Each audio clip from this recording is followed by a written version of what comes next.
with creating a new outreach system. Our conversations about 2020 don't lock us in as a council to committing to any given model for 2021.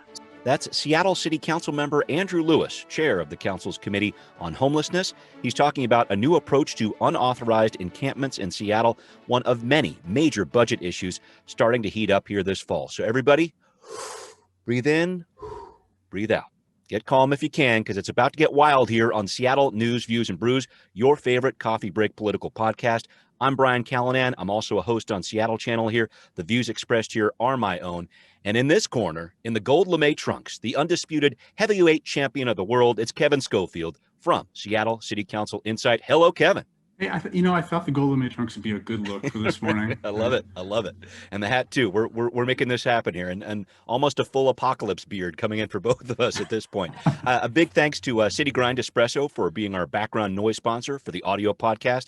We can't wait for the day they're back in operation on the first floor of City Hall. Thanks also to our patrons on Patreon. And Kevin, we just had Angie from Ballard jump on board. She wrote us a very nice note. Here's an excerpt from it. She says, "It is frustrating how little coverage there is of city government in general in the media. In my opinion, Seattleites rely too much on cursory coverage due to general dwindling of local reporting and politically overcharged trends or opinions rather than the balanced facts and accountability over time. So I really appreciate the wonky, incremental types of coverage you are providing." And Kevin, I always promise myself I'm not going to cry during the podcast here, but we just got called wonky and incremental, and I love it. I fashion myself as wordy and nerdy, so wonky and incremental works for me. I'll take the incremental. You can have the word. You can have the wonky part. That sounds good. Big thanks to Angie and the rest of our patrons. We could use a few more of you to keep this rolling, folks. So make sure you consider that. Thanks also to Converge Media for airing the video version of our podcast. Let's get going with right here, right now. Okay, so the end of October here. It isn't just spooky because of Halloween, folks. We've got the last public hearing on the budget for the Seattle City Council. We have the all-important statements of legislative intent coming out. Kevin, I want to break this down. What does that mean? Where are we in the budget process right now? Yeah, so they just finished their round of issue identification, Yes. and now they're going on to Form Bs, where they actually have to state, okay, here's a formal change that I want to make to the mayor's proposed budget, and And they got to have some sponsors along with them to make it happen. They have to, anything they propose has to have, a main sponsor, main council member sponsoring it, and two other council members co-sponsoring it. So it's got to be basically a third of the city council has to say, yeah, this is worth considering. Right. And it may not all get in. And at this point, they don't actually have to specify how they paid for it. Right. Okay. So what we saw going through the first round of issues. There's a lot of, sort of big ticket items that they're talking about, a lot of where's the money coming from? Where's the big money going to? They want to draw down reserve funds all the way this year, as the mayor has proposed. Where's the payroll tax money go? What do they think about the mayor's $100 million commitment to equitable investments in BIPOC communities? BIPOC communities. The fact that the mayor, in balancing out the rest of 2020, cut $30 million from a fund that was supposed to go in, which they call a strategic investment fund, also into basically BIPOC communities. Yes, right.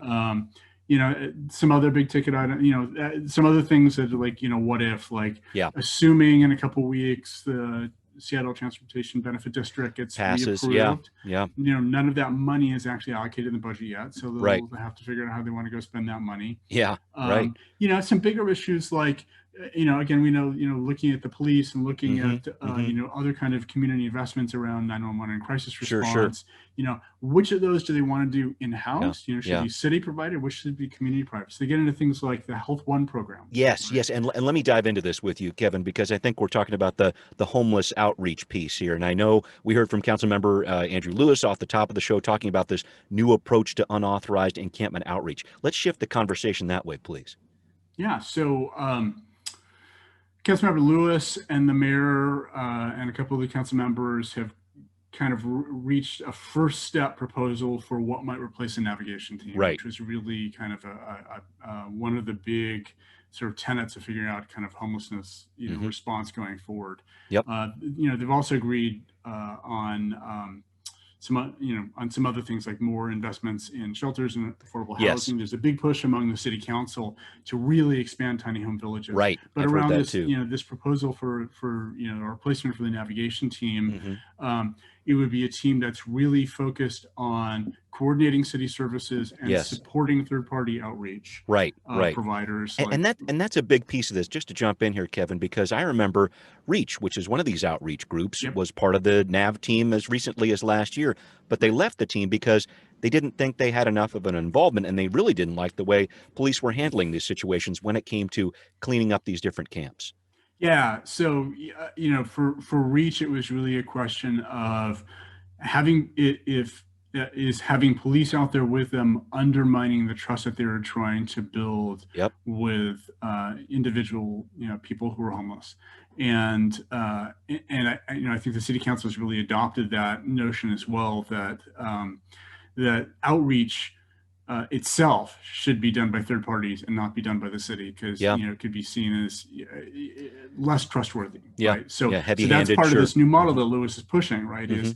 Is this new team would not do outreach directly itself. Right. Yeah. It would support third party service providers doing outreach. It would Yes. coordinate city services. Right. Make resources available to those outreach providers. Mhm. But it would not be doing outreach itself. Right. And police would not have direct involvement, though they would certainly probably be available if there was a particularly dangerous camp that outreach providers wanted to go into. Yeah. Can we dive into that? When would police be involved? Because I think that's still a thorny question for the council right now. Yeah. So I think in terms of the outreach providers, it would be on request. Yeah. Right? Okay. But to the extent that there was actual crime happening at an encampment site, Yeah. and that got phoned in to 911, Right. If there were shots fired or something, Yes, or right. Something like that, then That does people got happen. called Yeah. in. Mhm. If there was a fire at an encampment, the fire department's policy is they don't go into a site like that until it's been secured. Sure. Right, for the Right. safety of the firefighters. Mhm. Right. So the fire department would call an SPD to go into that site first and secure it, and then fire department would follow quickly behind them. Right. Got So it. I think those are a couple of cases where the police would still go in Right. to one of these sites. And looking at that, I know there's a little bit of nuance between some different city council members on this, Kevin. And I'm thinking specifically about this Health One plan, which does involve firefighters here, also involves some outreach workers too.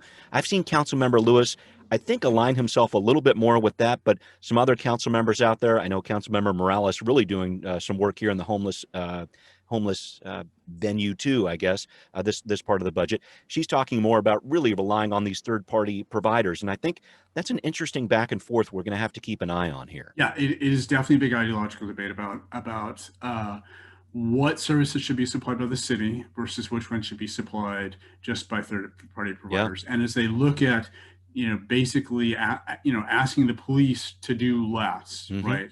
Asking police, and there is broad consensus that we ask too much of the police, right? That Agreed. their whole, Yes. Responding to people in mental health crisis, responding to a bunch of other things. We ask the police to do too much of that. There Right. ought to be other kinds of services, but Health One has largely been a success. Yep. And there's a school of thought that when you really kind of look at the details, what Health One has done is it's reduced the number of 911 calls that the fire department had to answer with, That's right. Rolling a truck. Yep. Right. Yep. So Health One wasn't as much, reducing the load on SPD and reducing the demands on SPD as reducing the demands on the fire department. Right. That because of the way it was resourced and the way it deploys, Yes. To calls, Yep. Was really just not efficiently handling a lot Yes. of these, what they call low acuity calls. Yep. And now, Yep. they're better at doing that. But there's still questions about, well, could that still be something that goes out to third party, and Yeah. why one might do that, right? Yeah. And I think we're going to dive into the police budget a little bit later here, folks. But just to broaden this whole idea on homeless outreach a little bit, Kevin, I know that we're looking at some different plans here, possibly competing plans, if you want to look at it that way, dueling plans. I don't know. We're talking about the UORT, the unauthorized, let me make sure I get this right, the unauthorized outreach support team from Councilmember Lewis. And then Councilmember Morales is talking about the HOPE plan, the homelessness outreach and provider ecosystem. In the battle of the acronyms, I think she's got something there, but I think bottom line, a lot of people are just looking for some answers, and they don't care what the city calls it. Yeah, I think that's true. And so remember, what we just got out of was the issue ID phase. That's where right, right. Saying, hey, here's the thing that's going on that we're proposing. I think when Yeah, we get into this next phase, and they really have to put pen to paper and say, Yes. here's the details of what I'm proposing, here's what it's going to cost, here's the resources that are going to be involved in it. Yeah. Then, I think we're going to find out there really isn't so much difference between these different plans. No. Right. Can we touch on that idea of tiny house villages a little bit more, though, because we have heard a lot about this. Councilmember Lewis, I think, is talking about 300 some odd new units of tiny homes around the city of Seattle. I know Councilmember Morales, I'm talking with them on the Council Edition show this month. She's also talking about tiny house villages, bringing down that North Lake camp that I know the city's had a checkered past with. She's talking about bringing that down to D2. Let's talk about tiny homes, because I'm seeing a lot of emphasis going into this area, and it's pretty clear the city council doesn't want to cut these budgets going towards homelessness. They're talking about adding right now. Yeah, so I think one of the realizations over the last couple of years has been tiny house villages work really, really well. They actually work better than the navigation center and other so-called enhanced shelters in terms of getting people stabilized and ready to sort of move on to the next thing, particularly for the chronically homeless, right, who tend to sort of accumulate a whole set of other issues, whether it's substance abuse or mental health issues or things like that. Right. Just get them in place where they can lock the door, they can have security for their belongings, Yes. They can have sort of a space to themselves. Yes. It works really, really well. Yeah. Citing them has been a bit of an issue, though. That's true. The city says that they have at least a handful of sites where they could potentially kind of go. One of the other big issues around tiny home villages is what really makes them successful is case management. Right. You have to provide that piece. Yeah. And the North Lake Village actually kicked out the case managers. That's right. A self-run camp, as they call it. There's one provider, Lehigh, in the city, which has been doing management and making sure the case management was available at these villages. Yeah. And they are no longer managing the North Lake site. That's right. It is self-managed. It doesn't have case management. And you could look at it and say, yeah, this has stopped really, becoming a waypoint on the way to permanent housing or permanent supportive housing or something like that. It's sort of become kind of a long-term permanent housing for the set of people living there on its own, which is really not what the city intended tiny home villages to be. One could argue that it's still okay. One could argue that that's not okay, right? That the community around it may or may not be prepared to support basically a de facto permanent village there with the same set of people living there long term and not actually moving on to some other form of permanent housing. And and so there are these issues around kind of the self-management style of these camps, and I think that's going to be an issue going forward. As there were 5 or 6 different proposals among the council members in this last issue ID phase around, hey, let's expand tiny home villages. Sure. And one of them explicitly said, let's have another self-managed camp. Yeah. Right. And that may or may not fly. Yeah. Yeah. Right? That's going to be a tough one to sell with the mayor. Yeah. So on one hand, tiny home villages look great. In terms of success rate at moving people into permanent housing. But how they're managed is important. Yeah. But the details of how they run is really, really critical to their success rate. Great points there, Kevin. We're going to move on to our next segment here. Now hear this. Okay, so this is where we listen in on a soundbite from the past week and break it down. So I want you to listen to Sam Zimbabwe. He's the director of the Seattle Department of Transportation. He's talking about the West Seattle Bridge and a new rapid replace option that's gathering some momentum here. Contractors say it could be up and running in the first quarter of 2023, less than 3 years. Here's Director Zimbabwe. We think this bridge has this idea has a lot of merit. We haven't run all those issues to ground, but we think there's a lot of merit to pursue some of those ideas and see if that's something that we can make work. That comment, part of the City Inside Out show I host on Seattle Channel. Make sure you check it out. We had a lot of good voices on this issue in our last episode. So, Kevin, we are expecting to hear an announcement soon from the Community Task Force on their recommendation to the mayor, replace versus rebuild. looking at this, and I know we've talked about this a few times on the podcast, a replacement, a lot less money up front, could be online by the year 2022 for about $47 million up front. But SDOT says it might not last as long as a replacement. Then we're looking at HNTB, the contractor for the city, touting this rapid replace option would take a little longer, but could last 100 years, they're saying.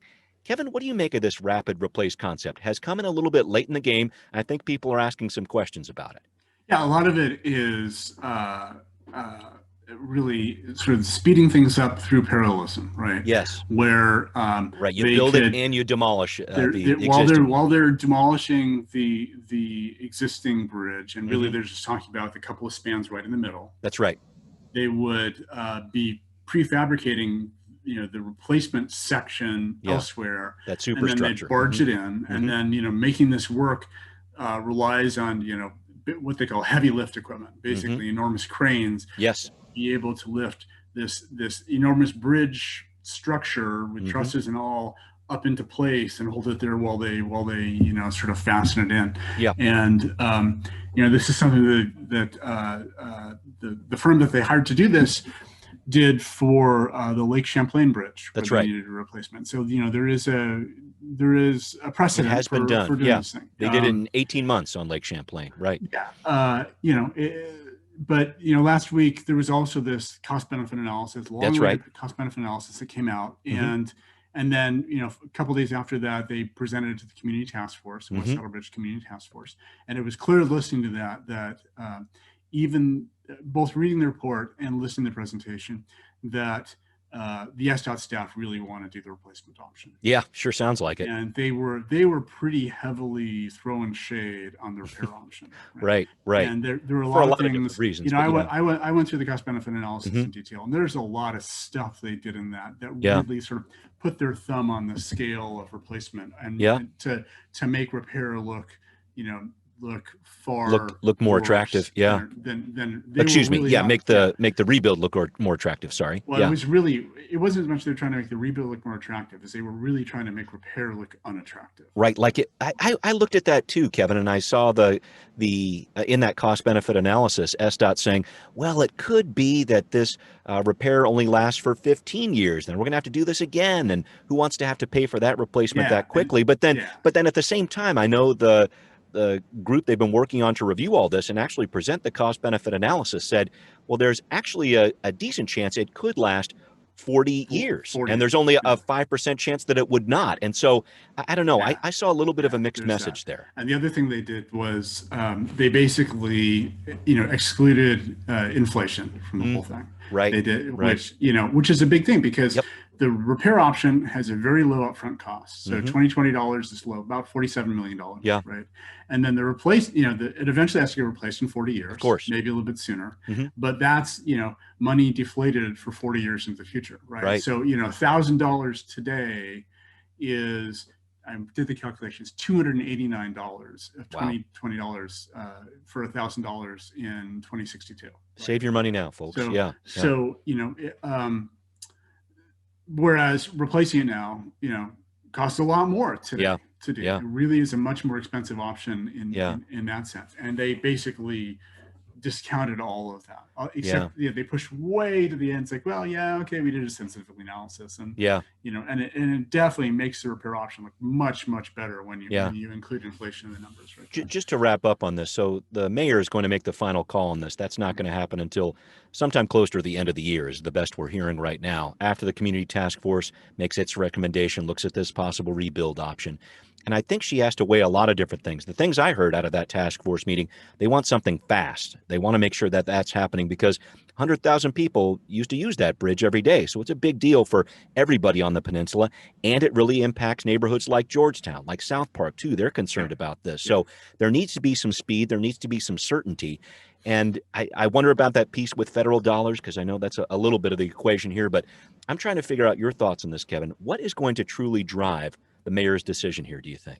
I think there's a couple of parts. One, what the community task force says. And she's going to want community support, right?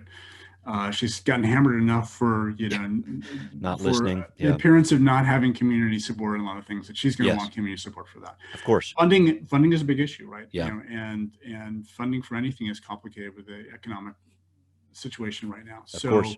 That, just waiting until after the election and finding out whether, Biden is going to come in, because Sure. Biden, at this point, there is no love between the city Trump of Seattle administration and the Seattle. Trump Yeah. administration. Yeah. So the Yeah. likelihood of getting federal dollars or something like this out of the Trump administration is very, very low. Yeah. Right. Yeah. But if the upfront cost for repair is $47 million, right? Yeah. The city is basically allocated almost that much to the West Seattle Bridge already. That's right. So what they would, they could go find more money and save our own dollars by doing that, Mhm. but they could still get it done right now. Yeah, right? that's they right. wouldn't be on the hook to go find hundreds of millions of dollars from some other source to get it done. Yeah. Or if they do, a replacement option, they have to go do that. Yeah. Yeah. So, Wow. I think that's going to be a factor Yeah. as well. Big driver. And I know Councilmember Herbold, who represents District 1 there in West Seattle, she told me she's leaning towards that repair option. So we'll see what happens there. Kevin, can we briefly touch on another budget issue? Let's go back to that. Talking about police funding, just a quick discussion here. I bring this up because last week we saw that 110 officers have left the department this year, more than any year since 2012, the department says. So the department right now looks like it has 1,367 officers as of the end of September. And I'm trying to think about this, what this means for the police budget here, because I know the chief and the mayor are calling for that magic 1,400 officer number here. I'm trying to figure out what happens next. Yeah, and they also have a hiring freeze in place. That's right. That's right. They're not hiring right now. It's not, it's not going to go up. Yeah. Right? And what that means right up front immediately is for the 2021 budget, what is in the mayor's budget for salaries and payroll for SPD is too high. Yeah. Right?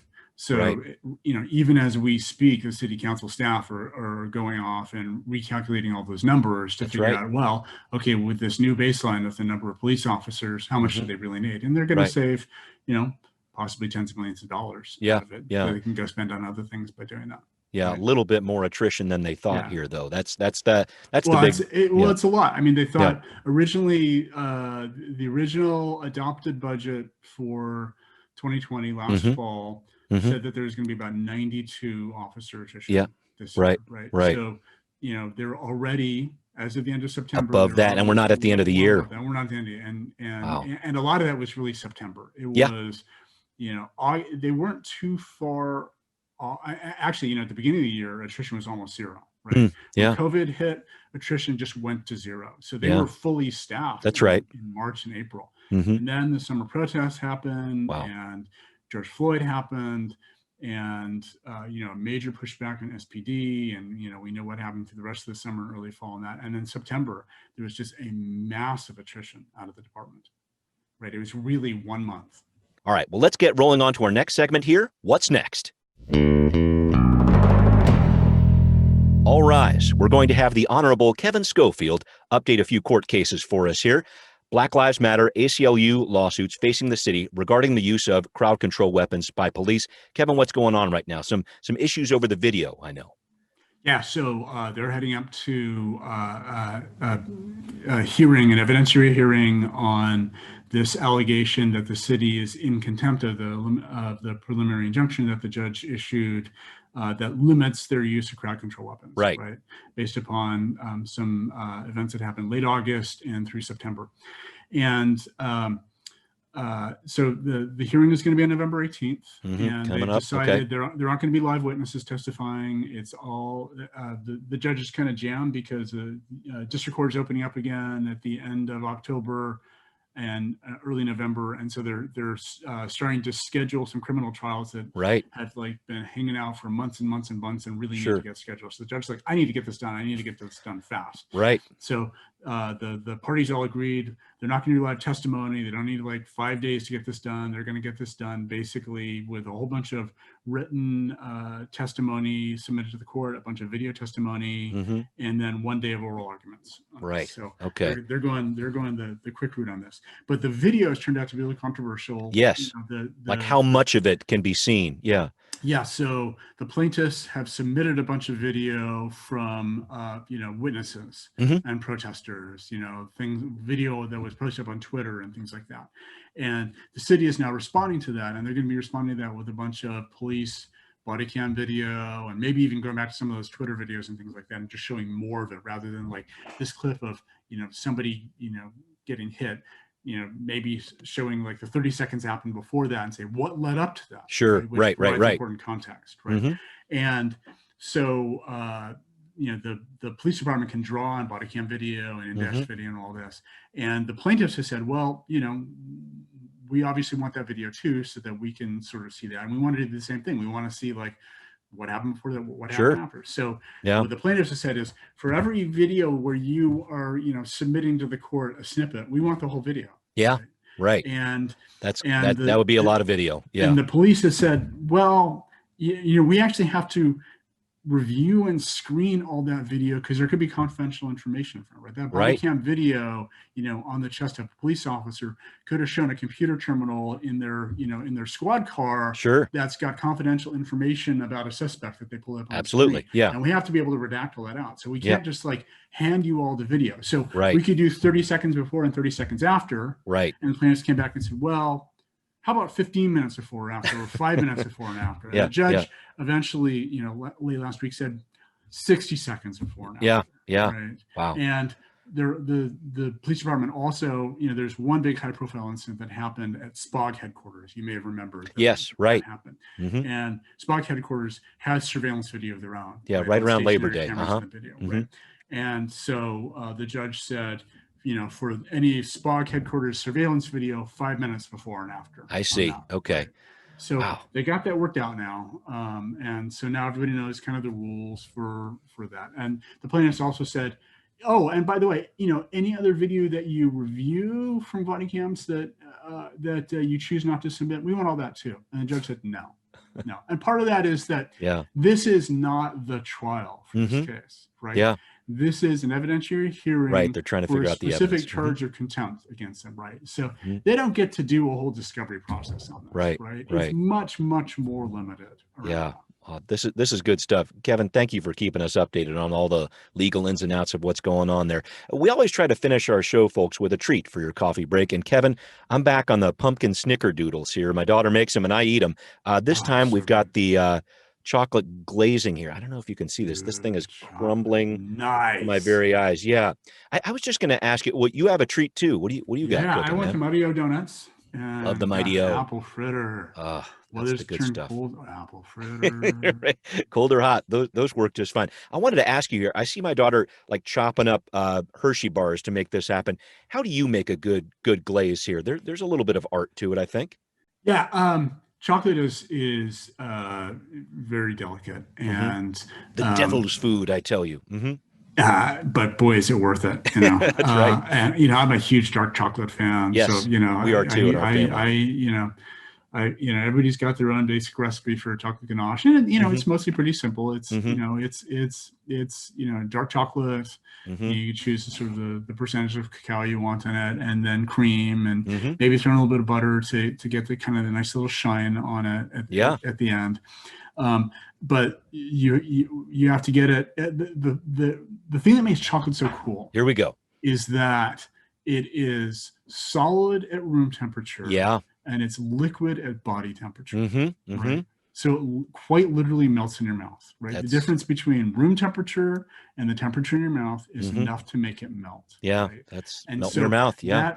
So that's sort of the interesting range of temperatures that you care about when you're working with chocolate, right? Yes. So if you're making a glaze like this and you want to melt it, you have to melt it very slowly. Well, not necessarily very slowly, but very carefully. Yes. And not overheat it because it will burn very easily. It'll scald and you ruin it, right? Yeah, you don't want that. And then, and it'll separate out and it'll just be a mess, right? So, you really want the kind of double boiler thing when you're doing it, and just do it carefully, take the time to do it.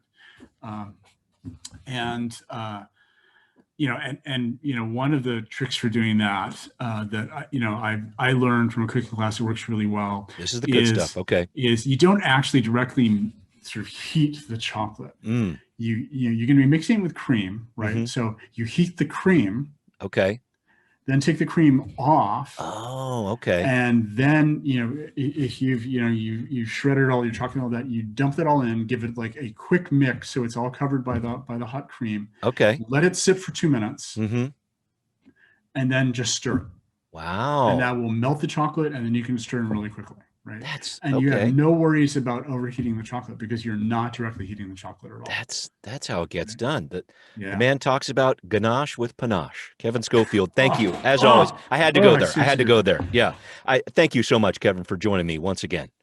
Thank you. And promise no more bad rhymes next time. All right, folks, next time you want to know what's going on with local politics, give us a listen here on Seattle News, Views, and Brews. Find out what's brewing. You can subscribe on iTunes or Spotify. Please support us on Patreon if you like what you're hearing. And thank you so much for listening. Thanks also for watching on Converge Media, too. We'll see you next time. Seattle News, Views, and Brews is an independent production of Callanan Media Services. Copyright 2020.